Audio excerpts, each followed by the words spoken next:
She is walking through her own house with her eyes open and her mind somewhere else entirely, and by the time the sun comes up she will not remember a single step she took the night before. That is the nightmare Lwandle is living right now on Egagasini, and honestly, family, this episode had me sitting up straight because the sleepwalking storyline just took a turn none of us saw coming.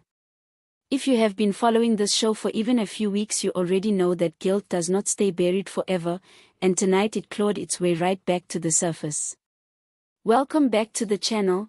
Make sure you are subscribed because we are unpacking everything that went down, and trust me, there is a lot to get through. Let's start where the episode starts, because the writers did not waste any time. Lwandle is spiraling, and it is getting harder for her to hide it. We all know the backstory by now. The accident that took Noxolo's life was never something Lwandle set out to cause, but in the heat of that moment outside, she pushed her, and Noxolo went into the water and did not come back up. Ever since that day, Lwandle has been carrying this secret like a stone tied around her neck, and the show has done such a good job of showing us how that kind of guilt does not just disappear because you want it to. It comes out sideways. It comes out in your sleep. And that is exactly what is happening to her now. She has been found wandering into rooms she has no business being in, including, shockingly, the bedroom that belongs to Noxolo's own parents. Can you imagine being in that house and waking up to find the person connected to your daughter's death standing in your bedroom in the middle of the night? The tension in that scene was unbearable, and I think a lot of us were holding our breath waiting to see what would happen next. Here's the thing that makes this so complicated for Lwandle. When she is caught, when she is confronted, the apologies come pouring out of her mouth almost instantly. She says she is sorry, she says she never meant to hurt Noxolo, she says it was never supposed to end this way. But because she is asleep when she says these things, half the household does not know whether to take her seriously. Is this a confession? Is this her subconscious finally telling the truth because she cannot hold it in anymore while she is awake? Or is this just going to be brushed off as she was sleepwalking? She does not know what she was saying. That is the real tension of the storyline, and it is honestly brilliant writing because it puts every character who hears her in an impossible position. Do you report what you heard? Do you protect her? Do you demand answers the next morning when she is lucid again? Because let's be honest, when Lwandle wakes up, she panics, and she immediately tries to smooth things over and move the conversation along like nothing happened. She keeps telling everyone around her, let's just move forward, let's put this behind us, but family, you cannot move forward from something you have not actually dealt with. That is the whole point of this episode.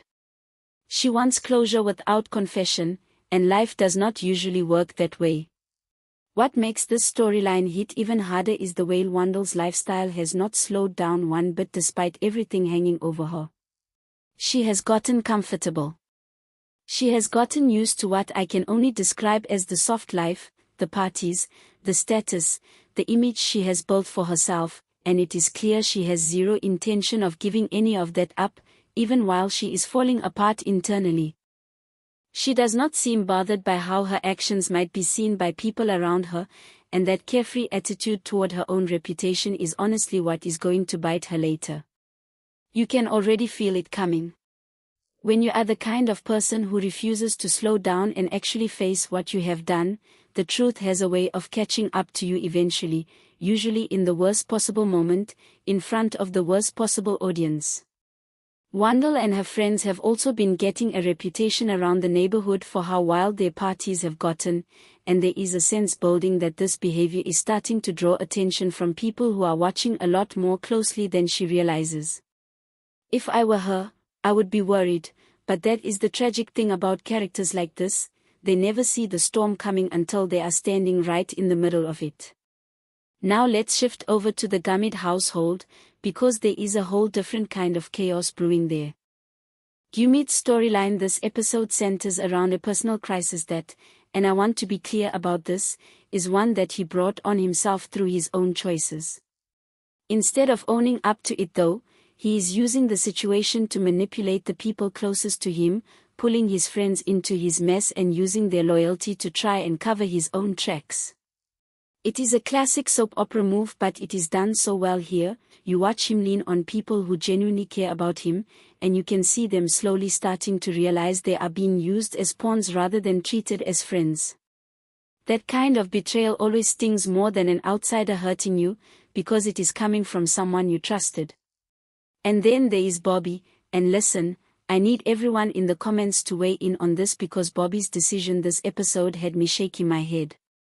Thabo has been trying for what feels like years now to finally get married, going through setback after setback, delay after delay, and just when it seemed like things might actually come together for him, Bobby goes and calls the whole wedding off.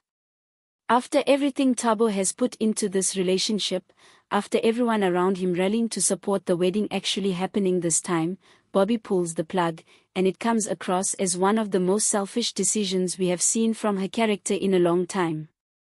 It really does feel like she is only thinking about herself in this moment, without any real consideration for how many years Thabo has already spent waiting for this exact day. Thabo's reaction says it all. You can see the exhaustion on his face, the sense of yet another chapter of his life being put on hold because someone else could not think past their own feelings.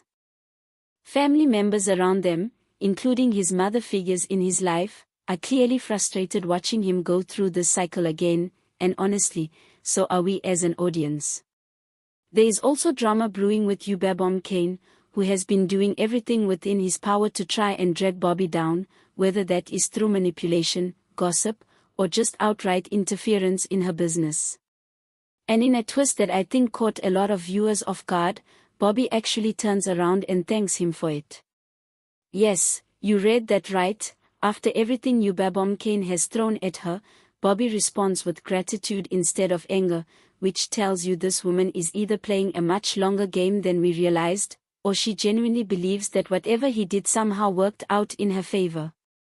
Either way, that scene is going to have people talking for the rest of the week.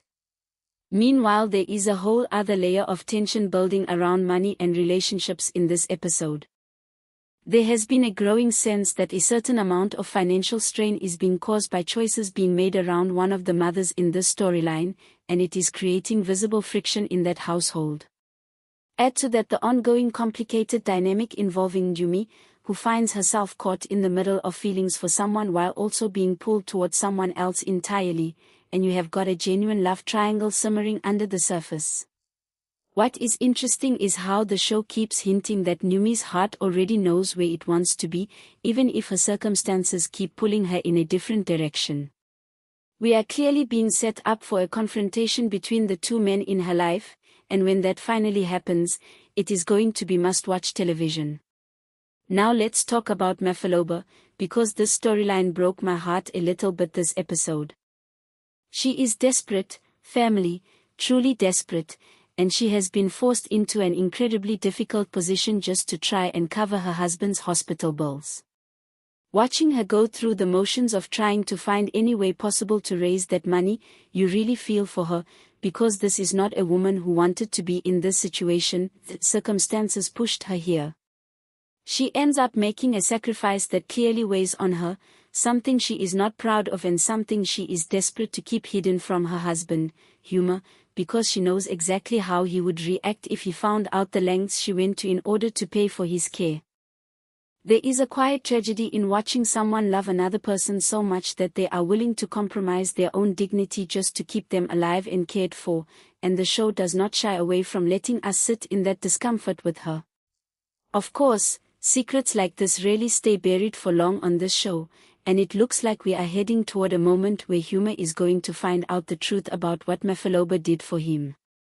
When that conversation finally happens, it is not going to be easy for either of them. Huma is going to have to reckon with the fact that his own health struggles pushed his wife into an impossible corner, and there is a real question of whether he will be able to offer her grace and understanding, or whether guilt and anger will take over instead. What ties this all together is a suspicion that has been building around the real cause of some of the health troubles in this storyline. There is a growing belief that Mafaloba himself may be connected to it, whether through negligence or something more deliberate, and Huma has now realized that if he wants real answers, he cannot go about this alone. He is going to need help from people who understand what is really going on, and that means old rivalries and personal grudges may need to be set aside if the truth is ever going to come out. Whether pride allows for that kind of teamwork remains to be seen, but the stakes are clearly rising. Let's move over to the Salamzi and Nondi storyline, because things just got a whole lot more serious. There has been an incident involving the mayor, and while Salamzi did not actually pull the trigger himself, he is now deeply entangled in the fallout of what happened, to the point where suspicion is starting to fall directly on him. Nondi, understandably shaken by all of this, is now facing a decision about how much she is willing to say to protect her husband, and it looks like she may be preparing to change her story when questioned by the police. That is a dangerous game to play, and if this show has taught us anything, it is that half-truths told to protect the people we love almost always come back around in the worst way. Watching Nondi wrestle with loyalty versus honesty is going to be one of the more emotionally charged threads to follow in the coming weeks, especially if the investigation starts closing in. There is also movement on the political side of the storyline, with suggestions that the mayor may be connected to illegal activity that others are now trying to expose. If Huma and the people working with him succeed in tying that corruption back to the same person responsible for the health crisis in his own family, we could be looking at two major storylines finally colliding, and honestly, that crossover has the potential to be one of the biggest moments of the season. And finally, let's close things out with Rebecca, because every episode needs a little bit of heart amid all this chaos, and Rebecca brought it this time. Her advice this episode centered on relationships and protecting your peace, essentially telling those close to her to sort out issues directly with their partners and to steer clear of unnecessary conflict from outside influences. It was a grounded, sensible moment in an episode otherwise filled with secrets, sacrifice, and betrayal, and I think a lot of us needed that small breath of stability. Rebecca continues to be one of the most level-headed voices on the show, and honestly, I do not think anyone could convince me otherwise. She just gets it. So that is where we are left as this episode wraps up, Lwandle sinking deeper into a guilt she refuses to face while awake, Bobby making choices that leave Tobo's future hanging in limbo, Mafaloba carrying a secret that could shatter her marriage, and Nondi standing at a crossroads that could determine Salamzi's fate. Every single storyline is building towards something bigger, and Egagasini is proving once again why it keeps us coming back night after night. What did you think of tonight's episode? Do you think Lwandle's sleepwalking confessions are going to catch up with her before she is ready to face the truth? Drop your predictions down in the comments, let me know which storyline has you the most invested right now, and if you enjoyed this recap, make sure to like the video and subscribe so you never miss a breakdown. I will see you in the next one.